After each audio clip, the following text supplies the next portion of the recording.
hurricane like Katrina.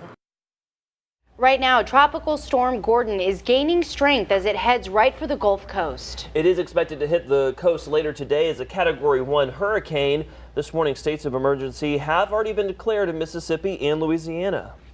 And in New Orleans, voluntary evacuations are already taking place in areas not protected by levees. This morning, storm warnings are covering hundreds of miles of coastline. Gordon could make landfall anywhere from Texas to Alabama. We begin our team coverage with meteorologist Zach Covey, who's been watching Gordon's track. Zach? Yeah, and I'm just now getting some live data in. We now not only have one, but also two Hurricane Hunter planes in Gordon at this moment in time. So we're getting some live data. Let's go ahead and show you what we're talking about. 65-mile-per-hour winds. We talked about this at the start of the show. I paused this loop. The center of circulation's right there, but some shear from the southwest is sending all of that convection of Gordon to the north side of the center of circulation. Regardless, though, it is still a very strong tropical storm.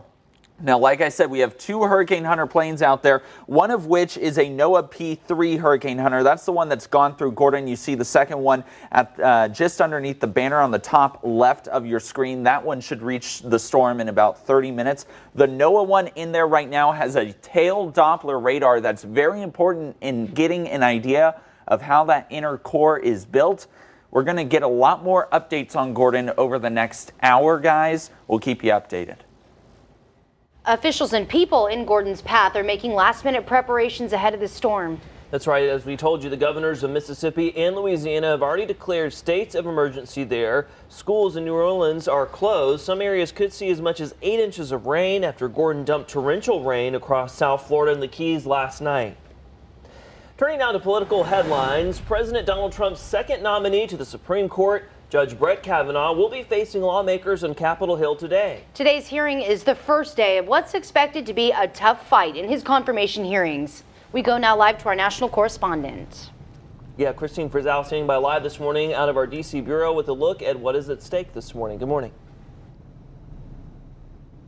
Hey there, Matt and Crystal. Well, like with anything here in Washington, that's going to depend on who you ask. A lot of Democrats saying, you know what, this lifetime appointment to the Supreme Court could potentially move our country backward. A lot of Republicans I've spoken to, and this is one topic they all seem to want to talk about. They say a justice's job is not to legislate, but simply to interpret the law. From the announcement, I will nominate Judge Brett Kavanaugh to the United States Supreme Court. To the multiple meetings on the Hill. Thank you for having me. Nice to see you. Thank you. The journey to the U.S. Supreme Court in many ways begins here at the U.S. Capitol, and a grilling by senators tasked with confirming him. I'm going to be interested in how he views the original Constitution and how judges should view that. And I want to make sure he's not going to be a super legislature, because that's my responsibility. Separation of powers, just one in a long list of issues we expect to hear from members of the Judiciary Committee, holding those hearings which begin today, with most Republicans praising Kavanaugh's credentials. He's held a very important position of public trust, and I think demonstrated his ability to do that job well. There are many messages. Senate Democrats focused on health care and the notion its future is in the hands of the High Court. There's probably nothing more vital to the American people that's at stake in the Supreme Court than the ability to protect families who have members with pre-existing conditions. Another health care concerned, women's health, with many conservatives hopeful and progressives fearful Roe v. Wade will be overturned or stripped down, with others focusing on the expanded power of corporations. But I look at this from a worker standpoint, a consumer standpoint, a taxpayer standpoint, and I think he fails on all three measurements.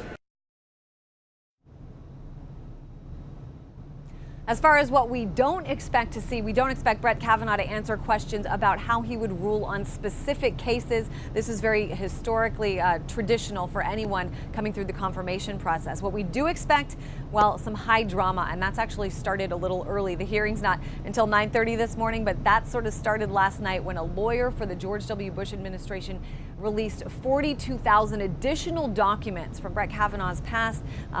Democrats saying they simply don't have enough time to look through this. They want to delay the hearings, but Republicans in the Senate who are in charge here say, nope, that's probably not going to happen. Live in the D.C. Bureau, I'm Christine Frizzell. Back to you guys.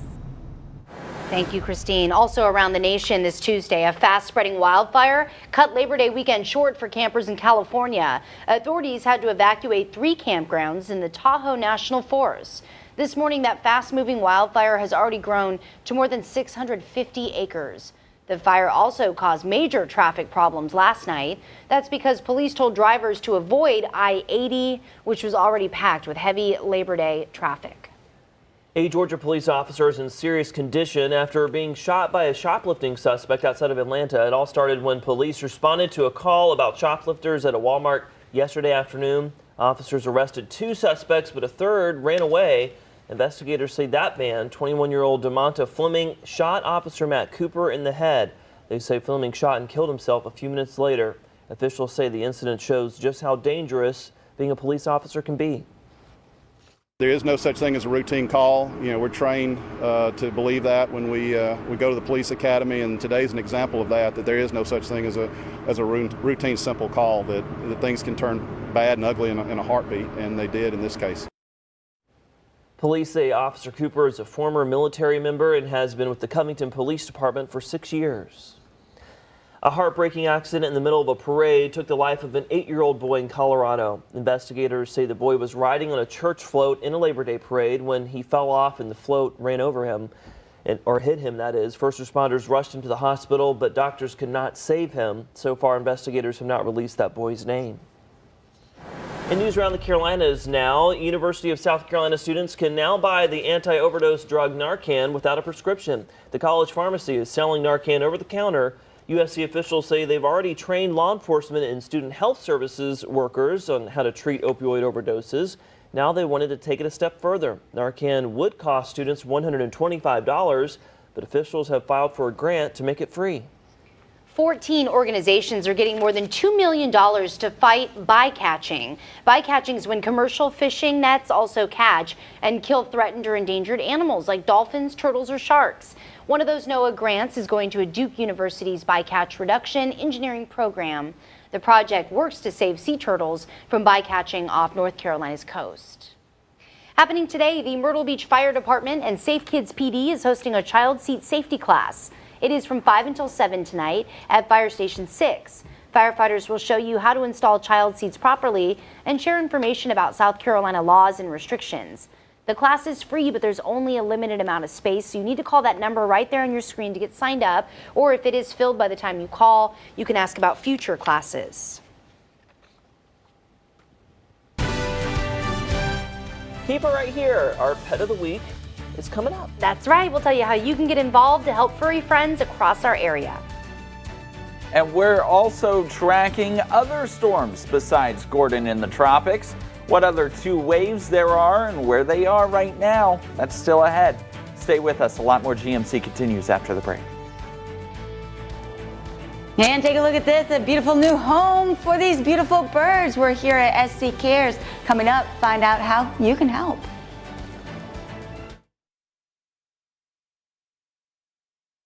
Welcome back. Lifeguards say our summer season was mostly safe along the beach.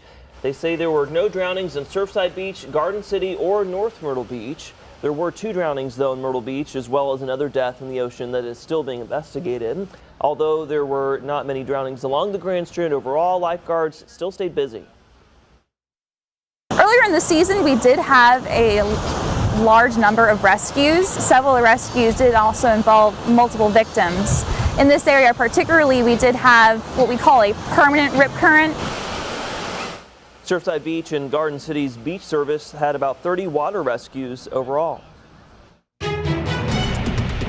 Your first warning weather with meteorologist Zach Covey.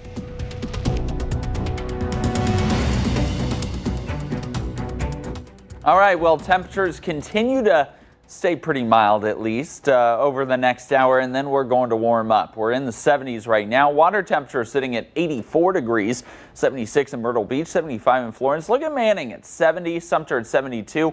It's down in Manning where we're still dealing with that visibility issues down to half a mile. Everybody else above that 2-mile mark. So for most of you outside of Manning, here's your drive time forecast. Partly cloudy, mild skies with no hazards. If you're in Manning, just give yourself a little extra time along those county roads there. Then once you're out of the fog, you'll be good to go. 73 to 77 for your drive time forecast this morning. Look at us warming up today, up into the upper 80s. Again, I've been telling you it's a rinse and repeat, a copy and paste forecast. And that's basically what we're experiencing today. Very similar to what we experienced yesterday, just a tick lower in our temperatures and ultimately our heat index as well. But still that 20% chance, mainly from noon to 4 along the Grand Strand and from 2 to 6 inland. Most people won't see rain showers, but for those that do, some heavy rain may be possible. All right, so we've talked about Gordon. We still have Tropical Storm Florence and another wave coming off of Africa. Yes, now up to a 50% shot. I do believe a tropical depression will form by week's end, so we will keep an eye on that one as well. Let's talk about Florence because it is a beautiful storm, people. The convection is just amazing. You get some beautiful convective banding. In fact, I believe Tropical Storm Florence may be a Category 1 hurricane in the Hurricane Center. The problem with this is it's just out in the middle of the open Atlantic. We don't have any sensors to verify the winds, so our best guess is 70 miles per hour, but it very well may be a Cat 1 hurricane. It is expected to become a Cat 1 hurricane again later on in this period, regardless if it's one now or not, after some weakening happens. The question is, by Saturday, does Florence remain weak before strengthening and slide under this ridge of high pressure, or will it be strong enough to capture a trough and head out to sea? Lots of time to watch this. The best timing will be coming up this weekend. And there's that tropical wave coming off of Africa again. We'll be watching it right now, wind shear tearing it apart. Give it about 3 days and it should become a depression. 20 to 30% chance for showers and storms. Like I said, rinse and repeat. Those temperatures only about 1 to 2 degrees difference every single day. Crystal, summer is not going anywhere. Well, either is our pet of the week, Ron. You know, cats don't like to be held. They don't know what's going on in these lights, but Ron's doing a good job, Kelly. I think Ron's doing an excellent job. So he's a little pretty. restless, so we'll call him Restless Ron. I like that. Ron is a gray tabby. He's about 3 months old. He's already altered, which means he's neutered. He's up to date on shots for his age. He's ready to roll. We have plenty of other kittens and adult cats, of course, adult dogs at our center in Georgetown.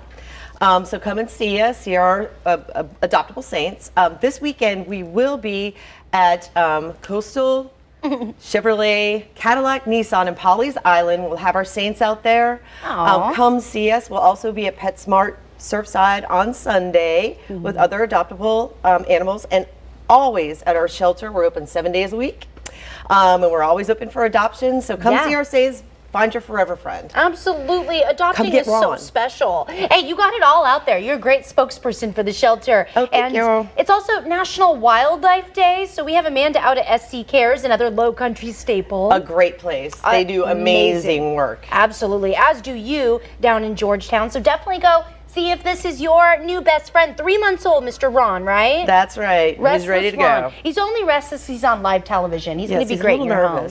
But he's doing so good because some cats really, they lose it a little bit. He's hanging out. He would like to be on the floor running around under your tables and stuff like that and hiding. We'll give him a break now that he's made his debut. And of course, go visit the shelter in person on North Ridge Street. Thank you so much, Kelly, for all you do there. Oh, thank you. Coming up, controversial quarterback Colin Kaepernick is back on TV, but not because he's coming back to the NFL. We'll tell you why Nike's paying him millions to be the face of its latest ad campaign. Plus, like I mentioned, SC Cares in Georgetown has a brand new home for its macaws. Look how cute. Amanda Kinseth is there live next, getting a look on this National Wildlife Day.